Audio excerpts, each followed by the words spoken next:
The views expressed in this interview are those of the individuals and do not reflect the official policy or position of the U.S. government, the Department of Defense, the U.S. Navy, or the Naval Postgraduate School. Welcome to the Trident Room, brewer of stout conversation, unfiltered and on tap. On today's episode of the Trident Room Podcast, Trident Room Podcast host Dan Petersen sits down with members of the Fleet Weather Center in San Diego. Welcome back to the Trident Room Podcast. I'm Lieutenant Dan Petersen with Lieutenant Colleen Williamson, and we're going to be continuing on our second part of our series with Captain Hermsdorfer and Command Master Chief Gene Douglas. This is really kind of where the education meets operations, and so thank you both for, again, taking time out of your schedule. In the last part of the podcast, we talked a lot about the METOC community, the mission of the community and how we support the fleet, and also educational opportunities that are unique to the community as well. So thank you for sharing those. In the second half of this, we're going to kind of dive in a little bit more into the human aspect of this and talk about families and what role they play in the military, and then also get into some of the dynamics of leadership and the diversity of backgrounds and how you bring those diverse backgrounds into a key leadership role and what advantages that lends to the command.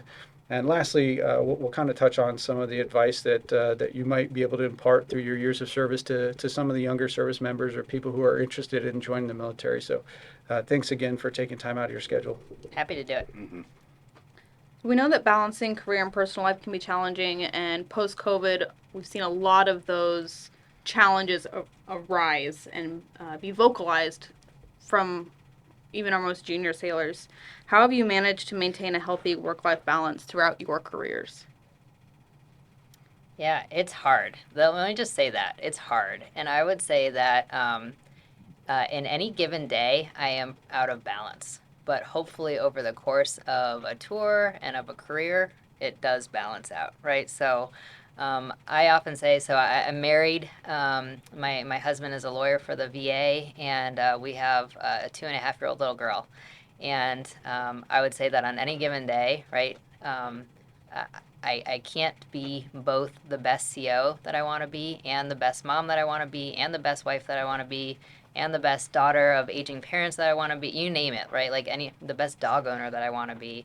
And so you kind of have to figure out which one of those needs to take the lead, but you have to be willing to shift that and to get that balance over the long run. So it can't always be workforce, or it can't always be family first. That balance has to be kind of over a longer term. Yeah, it ebbs and flows day to day, year to year, tour to tour. When for me, I'm married. My wife of 19 years. I have two boys, 15 and 10. There are plenty of times where I've had to miss things that I want to be at for the boys. But then there's also times where I am probably around a little more than they want me to be. The balance is key, and I think one of the hardest things that I have is paying attention to how long have I been sprinting in this direction, and should I turn and go in this direction? Like when I say direction, am I running too hard at the command side and letting the family go to the wayside? And I need help with that. Sometimes my wife helps me out with that. Captain H has helped me with that as well. Captain Hermsdorfer has helped me with that as well, as to make sure that I keep focus on or shift my focus to the family a little bit. So, it's always a learning thing for me, and trying to make the long game balance out inside of the short game sprints. Yeah. I think that's a fantastic point. When it comes to family is a great source of grounding. There's been a number of times through your career and mine as well, we shared kind of parallel paths where we operationally will be called to go out the door at a moment's notice. And having that strength and stability in our family to be able to lean on, to know that when I walk out the door that everything's going to be okay is critical to success as well. Can you kind of lend a little bit towards a personal experience that you may have had where one of those situations arise where you have to walk out the door and, tell the family, hey, I'll be back in a little while? Yeah, well, a little twist on that, right? So I was on my O4C tour. I'm on the Eisenhower, and we're pulling back in. It's the day of the command holiday party, and we are literally so close that I can see my car parked by the pier. And the CO of the carrier gets a phone call. I see him, huddle up with a couple other more senior officers, and next thing I know, we're turning the carrier back around and going back out to sea. And when I was able to contact my husband, I was like, I don't know how long we're going back out for. I don't quite know what we're doing, and if I did know, I probably wouldn't be allowed to say. And he just said to me, "What can I do to help?" And that was incredible. That took such a weight off my shoulders just to know that he was not only going to be able to pick up the load at home, but also that he was willing to do that. And I know not everybody had that experience when they were able to call home. I know some people really got an earful, right? And so the fact that my husband was so supportive and picked everything up just on a moment's notice while he was going to law school, right, was pretty awesome.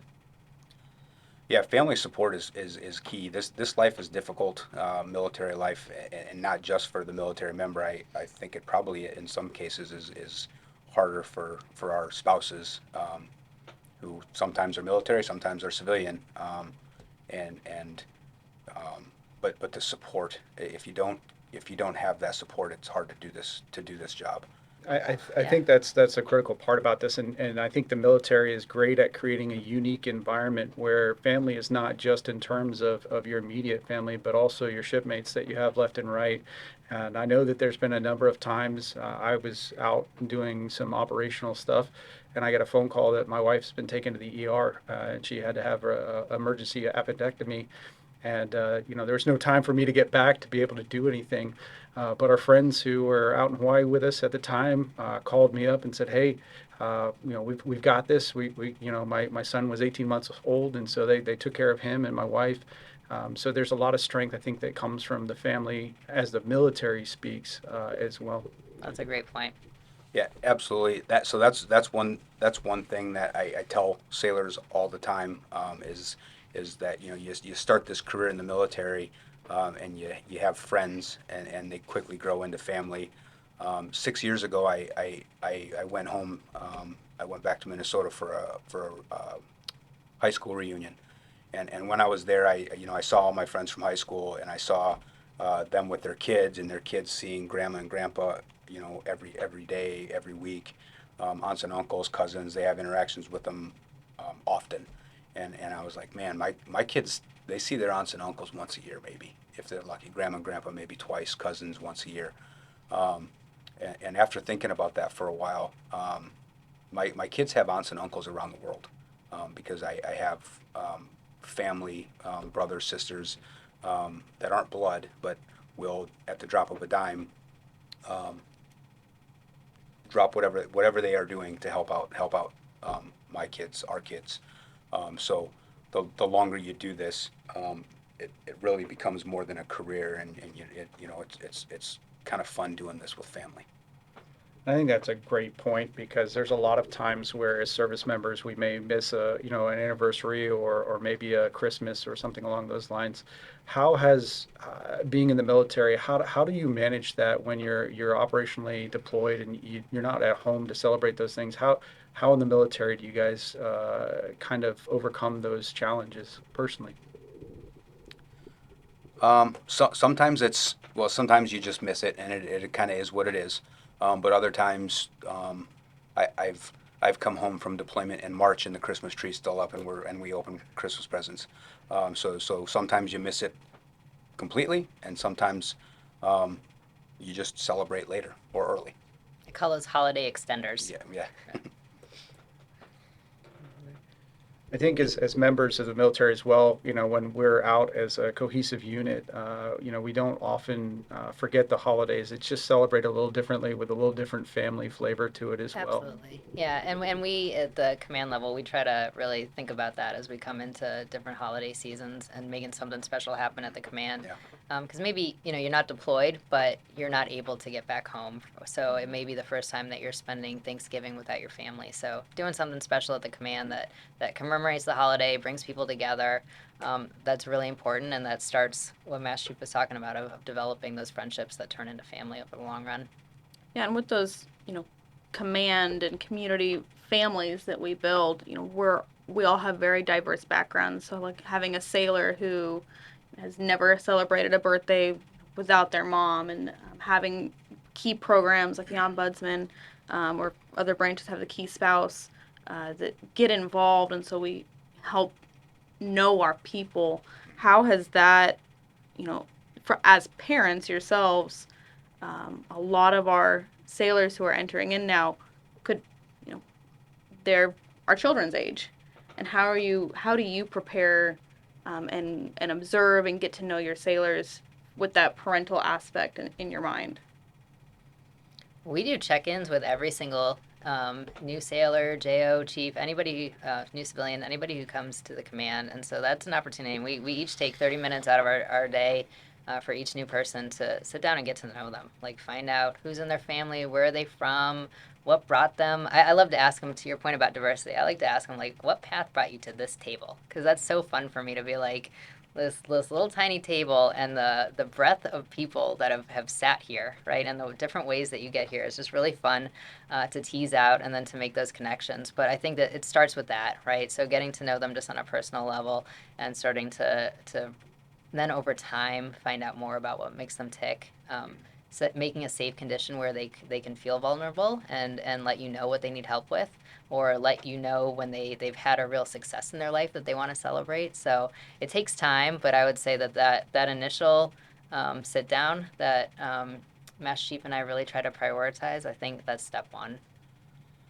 And it sometimes is a little bit awkward when you're first starting to do that, but I'll tell you what, nothing will put a smile on, I think, both of our faces more than when a sailor will come up and share a success that they've had.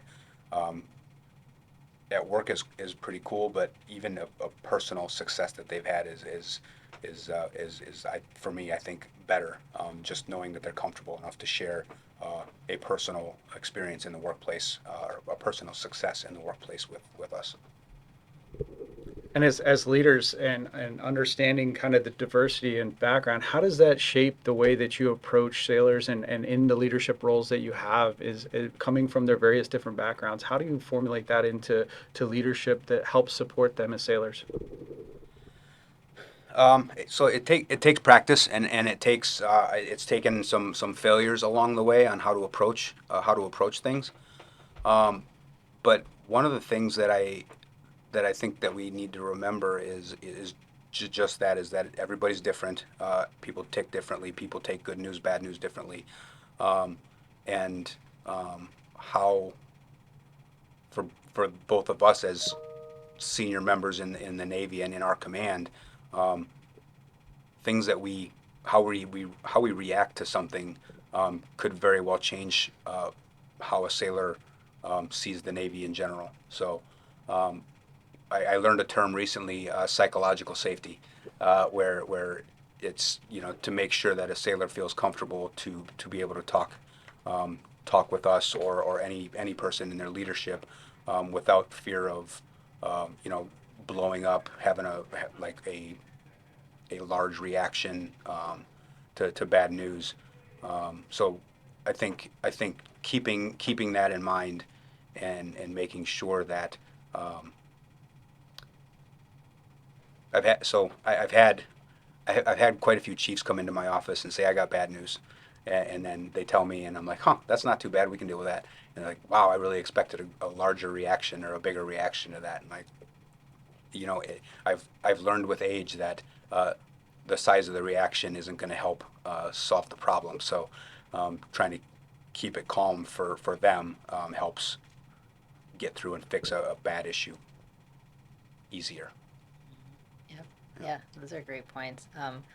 I would say, on top of that, representation and diversity does matter too. And so, and that can be a lot of different forms, whether that's gender or race, or whether you're from a small town or a big town, college degree, right out of high school, right? All these different things really do matter. And so, we'll try to pair people up too. We really recommend a mentorship program, and so we will try to pair people up, or say like, who do we see them talking to a lot? Who do they seem really comfortable with? And so we'll say like, hey, let's ask their LPO to make sure that they got a good plan for the holidays, or to make sure that they got a good plan for this big project that's coming up, right? And so some of that again is representation, and some of that is just kind of trying to know people on a personal basis and see what makes them tick. I think it's very important. You both have highlighted diversity and what the strength it brings to the force. People with different backgrounds and perspectives to the mission kind of create new ways of solving problems that we, individually or from a specific background may not have had a solution to. And, people's own personal experiences, going back to It Starts With Us, really is a strength for the force. And I think that's a great point to bring out. With that, everyone has their unique approach to leadership. How would you describe your particular style and how it contributes to Fleet Weather Center San Diego's success, or just overall command success? Yeah. So I knew you were going to ask this question, and I really had to think about how to succinctly, and I thought, well, maybe we should answer this about each other. But I think I really do try to create a collaborative environment, so one that really focuses on teamwork and getting good ideas from all levels, and then empowering people to make changes or to bring up good ideas. So I would say that collaboration and teamwork is at the forefront of my leadership style. My command philosophy is really simple too, right? It's work hard, have balance, and kick butt. And so we talk about that a lot, and I try. It's basic. Sometimes I feel silly saying it, but I think that does encompass a lot of what I believe in. I want people to strive every day to be better than they were the day before, to make some mistakes, but you grow from them and you pick each other back up. You got balance, right? So you know what gives you a sense of resilience, and you invest in that, whether that's family or fitness or spirituality. And then the kick butt, understanding that what we do is so important for each other, for the fleet, and we're out there every day making a difference. So I'd say between the philosophy and then the focus on teamwork and collaboration, that's what I try to do anyway. But again, Master Chief probably has a different perspective, seeing it from the other side. Yep. No, not at all. You hit it spot on, ma'am. I agree with your I love your philosophy, because it is as simple as it is and effective as it is. Also, because it helps me to be able to share that philosophy within the command. My leadership style, I've never really thought about how to put it into words. I've grown as I get older, wiser with age, I suppose. Chief Douglas was probably very loud and trying to get his point across. I more so want to see the growth of everybody else. I kind of let them decide how things are going to how they want to do things, and if for the most part, if it's within Captain Hermsdorfer's intent and it's not illegal, unethical, or immoral, I kind of let people do it. I'll show them some things along the way how I might have done it, but I more so want to see how they do things, because man, sailors are smart. Mm-hmm. They will, if you let them come up with things, here's what needs to be done. Let them come up with the how and maybe a little bit of the why. Man, they surprise me every day. So letting them do it is a big part of kind of what I like to, I guess, is my leadership style. I don't know how to explain it other than that, I suppose. Master Chief is really, really good at knowing when to push people and when to offer support. And I think that gets to the heart of helping them grow. As a young AG1 Petersen, receiving some of that mentorship from Chief Douglas, I can attest to the strategy changes that have evolved over the years, and speak a little bit to the personal growth of that too. Yeah. I just wanted to highlight, you mentioned, letting the sailors grow, giving them opportunities. One of the things that I love about the meteorology community is that because we are so small, we rely really heavily on each other. I know there are times when I have gone and I've asked a first class or I've asked a chief questions, and then I've turned around and I've gone and asked my officer mentors, maybe the same question or a different question, just knowing, they might have some insight on this that I can use. And I know, Master Chief, you kind of alluded to that, and you mentioned it earlier about not making those same mistakes and where can I go to for help. But that relationship, whether we're an officer, whether we're a junior, senior, enlisted, that we can go talk to each other is something that I think is just amazing. Have you had experiences like that? Yeah. So yes. So the size of this community is, I mean, there aren't very many people in our community that I don't know or have not worked with in some way, shape, or form in the past. Some more than others, but I'm very comfortable with little failures, and I'm not ashamed to mess up and just ask for help and learn from other people. I also hope that that's the case with other people in our community, that they're not. I hope they're not ashamed to admit that they messed up and ask for help. Yeah, absolutely. And I'll tell you, like, that partnership between, a triad for us now, right? So I love that we're doing this interview in this format, that it's me and Master Chief sitting here, because that triad relationship is so important. So that, and I would say that's grown over time. Every step along the way, you can have some form of that triad for yourself. So you and your senior enlisted, as the officer, and your senior enlisted counterpart, and maybe it's your LPO, or there's a third member in there who brings some perspective. But being able to have those closed door conversations and say, like, I have a question about this, or I don't know how to handle this, and you get on the same page, and that relationship is incredibly invaluable. And so whether that's at the JO level and you got your own version of a triad, or like at the official level at the command, it's really important. And then reaching out across, right? So all the time we'll ask each other, like, oh, what does somebody else say about this, right? Like, especially like if we have the same good idea and we're really excited about it, sometimes it's like, what are we missing? Maybe we should reach out and ask somebody else what they think about this. But yeah, having those contacts, having those connections that you form over time, I feel like they allow you to ask those questions and admit when you're struggling with something or have made a mistake, and letting people help. Mm-hmm. And I think we talked a little bit about diversity too, and I want to kind of wrap that into the conversation about leadership. At the beginning of the previous podcast, we talked a little bit about Captain, your background as an aviation, and Master Chief has spent quite a bit of time in naval special warfare. How do you take those two different backgrounds and work them together and play off of the strengths that have come from being developed in that kind of culture? How do you pull those strengths together as leaders? So something I think is really fun about it too is it's not just the mission set that's different. There are different cultures and different ways that you tackle problems within the different communities, right? And so I think that is actually something that has given us a lot of strength, is like saying like, oh, well, this is how I used to see things kind of be tackled. I'll say like on the aviation side, like I'd never seen anyone get an LOI, right? Or some of the paperwork that some of the other communities will go right to. And so hearing somebody say like, no, this is really a tool in your toolkit, and here's why, and it doesn't have to be this huge scarlet letter that you're putting on somebody's chest. And so just bouncing those different ideas about how you tackle leadership challenges, not just how you do the mission set, I think has been fun and valuable.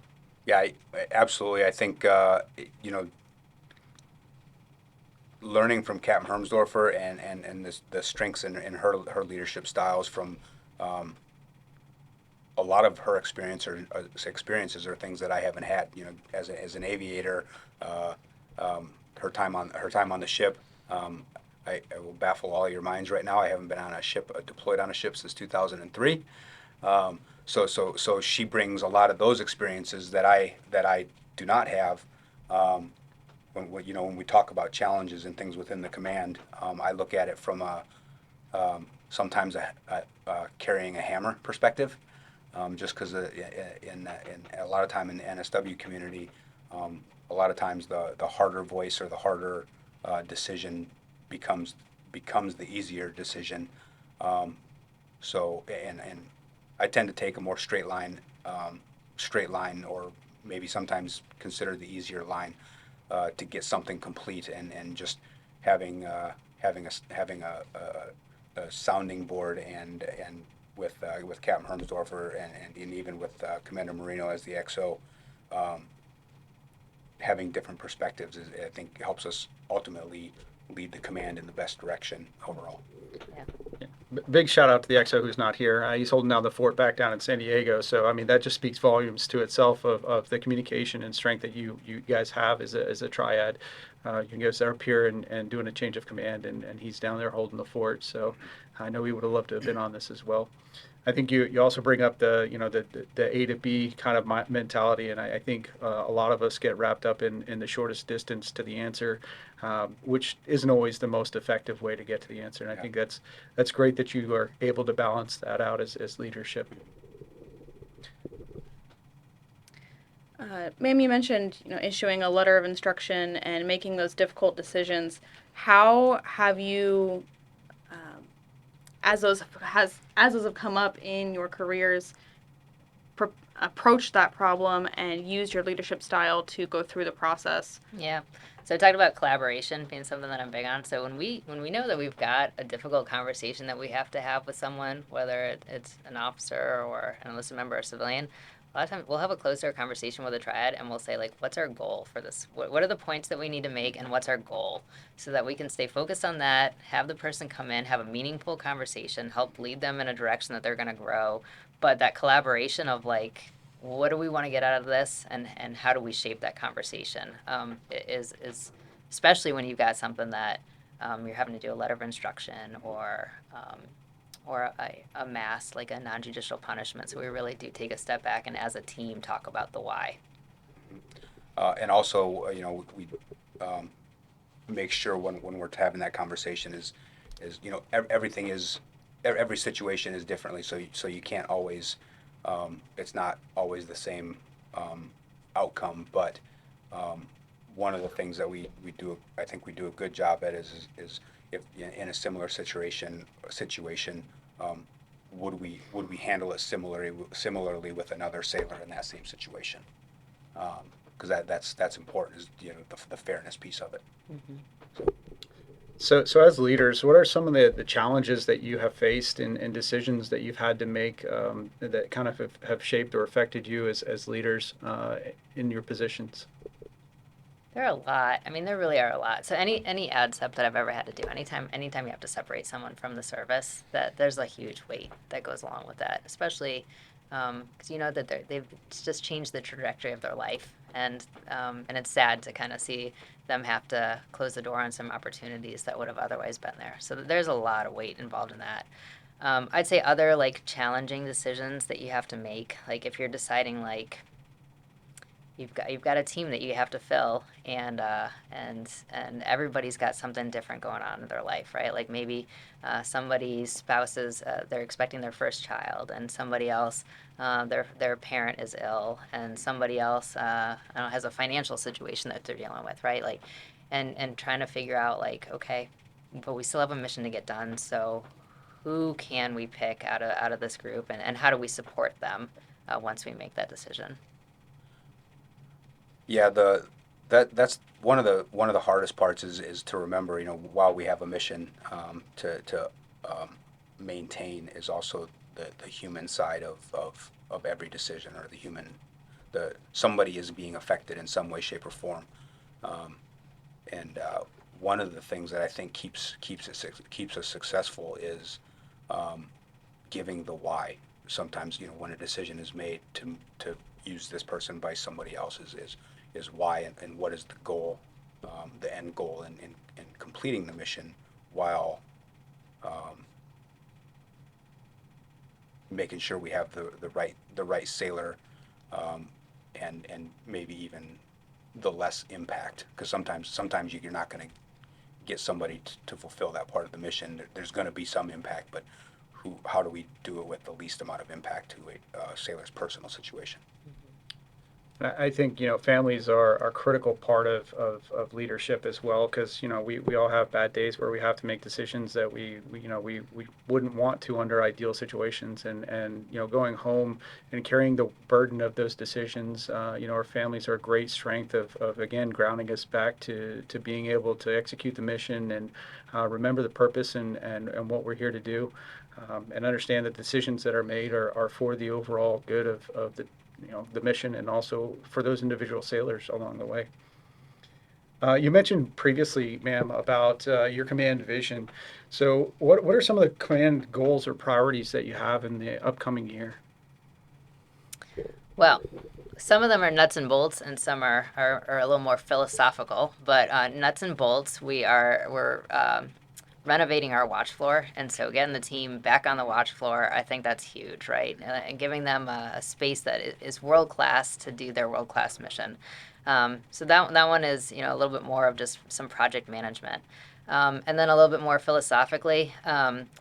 We talked about the different commands that fall underneath Fleet Weather Center San Diego, and that hasn't always been the case. So developing our role is what's called the ISIC, the Immediate Superior in Command, and developing that mindset of we're there to help those subordinate commands, but also balancing that against our mission. So just continuing to mature in that mindset and become better at being an ISIC, I think are sort of the two of the many things that we're talking about a lot, but getting the watch floor done and then continuing to mature in that role. Yeah, and also, we've talked about it a little bit about the tools available to sailors, and to continuing to improve what's available to them to buy them time back. I think that's another vision moving forward is just getting better tools for the sailors to use while doing their job. Yeah, and we're doing that in alignment with our sister center, so Fleet Weather Center Norfolk. So just continuing that that battle rhythm of talking to them every week, so that we're making similar decisions. We're using a unified voice. I'd say that's another thing that we've done a lot in the past few years, and just continuing that effort as well, keeping the two centers aligned.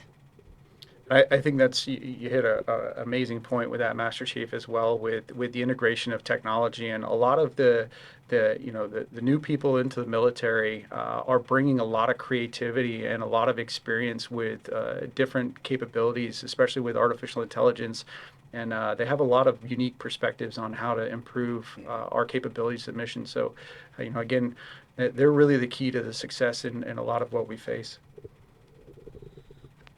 Yeah, so the Navy is a learning organization, and the younger generation of sailors and the things that they know and the things that they can do with an iPhone, for crying out loud, right, is amazing. So just maintaining the fact that we are a learning organization and being willing to take the recommendations and see if they can work in an operating environment is huge. It's not always. Quite often, it's a long game when a good idea comes and we're working towards getting it to use on the watch floor. But absolutely, like, being open to and willing to learn and take that up and work towards all these new tools for them to use. It's just the frustrating side is that it's not something that we can just flip a switch and, man, that's a great idea, we're going to do that tomorrow. We have to go through the processes to make it an official either program of record or just a tool under another venue that we can get that on the watch floor for them to use. I think it's amazing to see the pace at which technology is developing and the skills that are being brought into the military from new service members and their background through education that they're learning. And I mean, my kids operate systems faster than I do these days, so it's pretty awesome to see the skills that they bring. With the integration of new technology and the pace that it's coming into the fleet and into our world, how do you envision the METOC community in the future, and what does that look like? I think, like Master Chief said, like, being a learning organization and working with sailors and JOs who are just so smart, I think they're going to take it to a place that I can't even envision, first of all. But I think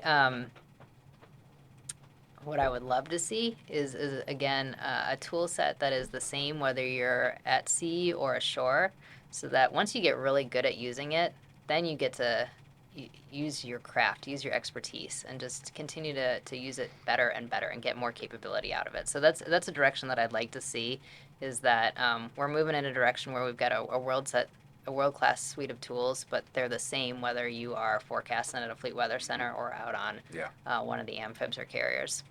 Yeah. I think that the Navy as a whole in operations, its decision making is really where the value is added in the METOC community, and the direction that we're continuing to move is just to shorten that timeline to be able to make critical decisions in a more timely, more accurate way. And I think with the integration of technology, we're seeing a lot of that happen throughout the fleet, of getting to the decision and the right decision the fastest. Thank you guys for your time today and coming out and sharing with us. But I didn't want to leave without getting to some advice and some wisdom to be shared and imparted. So what's some advice or some lessons that you would share with someone who is thinking about potentially joining the military? If you want to join the military, be prepared for change. In this. I think it doesn't matter what branch of service. You spend some time in a location, you do a job, and then you promote, and then you promote to a position that they think you can do the next job better, and you move to another location. So it's a life of change. It's just something you got to get comfortable with, but it's a good thing. It's with change comes learning. So. You're always going to be learning something new, new job, new location, new people, in a bigger family. Yeah, that's awesome, Master Chief. I think what I would tell them is that the military will give you an adventure like you just cannot have anywhere else, right? So whether it's driving an aircraft carrier through the Suez Canal, or deploying to Afghanistan and jumping out of C-130s like Master Chief did, right? I mean, it is just something that you cannot do anywhere else. And so what I would say is, like, try it for a little while, have an adventure, get some great benefits while you're at it, and if it sticks and you develop a lifelong passion for it or calling for it, then stay around until for a full career. But I'd say, it's an adventure. Give it a go, and you won't be sorry for the experiences that you had or the connections that you made. Thank you so much for sharing your unique perspectives and insights on not only the military, but the fact that we are a STEM aspect of the military, and what both of those fields combined can do. I really appreciate you taking time out of your schedule and really sharing the human, unique experience of being in the military and what it means as a person, and how you as a person and as a leader have really helped to kind of shape the Navy as an organization and also the meteorology community. So thank you both for your time today and sitting down with us. Thank you both for the opportunity. Really enjoyed it. Yeah, thank you very much. Thanks for joining us in the Trident Room. For more information about today's guests and topics, please visit the show notes. The Trident Room has been brought to you by the Naval Postgraduate School Alumni Association and Foundation. For questions, comments, and suggestions, please email us at tridentroompodcasthost@nps.edu and find us online at nps.edu/Trident Room Podcast.